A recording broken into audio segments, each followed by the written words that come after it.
नमस्कार, मी प्रियांका पुण्याची लेख आणि कोल्हापूरची शून या यूट्यूब चॅनलमध्ये आपल्या सर्वांचं स्वागत करते.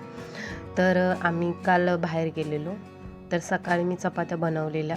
मग आम्ही दुपारी जेवलो नसल्यामुळं मग त्या चपात्या खूप साऱ्या शिल्लक होत्या. मग ह्या चपात्यांचं करायचं काय? तर आपण अन्न हे पूर्ण ब्रह्म मानतो, आपण हे टाकून देऊ शकत नाही. आणि आमच्याकडे हे टाकून दिलं तर खूप ओरडतात. त्यामुळं आणि आम्ही सिटी भागात राहत असल्यामुळे आपल्याकडं ना जनावरं किंवा आपण कुत्र्यांना वगैरे घालू शकत नाही. मग ह्या चपात्यांचं करायचं काय?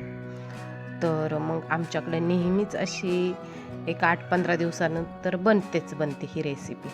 तर तीच रेसिपी मी तुमच्यासोबत शेअर करणार आहेत. तर इझी आणि पटकन बनणारी, नको भाजी आणि नको काही, तर हे उरलेल्या चपात्यांपासून छान अशी आपण रेसिपी बनवणार आहोत. तर पहिल्यांदा मी त्या चपात्यांचे तुकडे करून घेतलेत मीडियमचे आणि ते मिक्सरमधनं ग्राइंड करून घेतलेत. खूप बारीक ग्राइंड नाही करायचं, मीडियम असं ठेवायचं.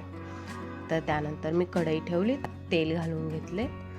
त्याच्यामध्ये पहिले इन्ग्रेडियंट मोहरी घालून तडतडून दिली, जिरं टाकले आणि मेन खूप सारा कांदा. ह्या रेसिपीसाठी खूप सारा कांदा टोमॅटो घालायचा आहे. आणि काही लोक ह्यामध्ये शेंगदाणे घालतात, पण आमच्याकडं कोणी खात नाही म्हणून मी नाही घालत. तर हळद घालते, नंतर लाल तिखट घातले, तुमच्या चवीनुसार घालायचं. त्यानंतर तो आपण जो चुरा केला होता ते घालून थोडंसं मीठ घालून छान असं परतून घ्यायचं आहे.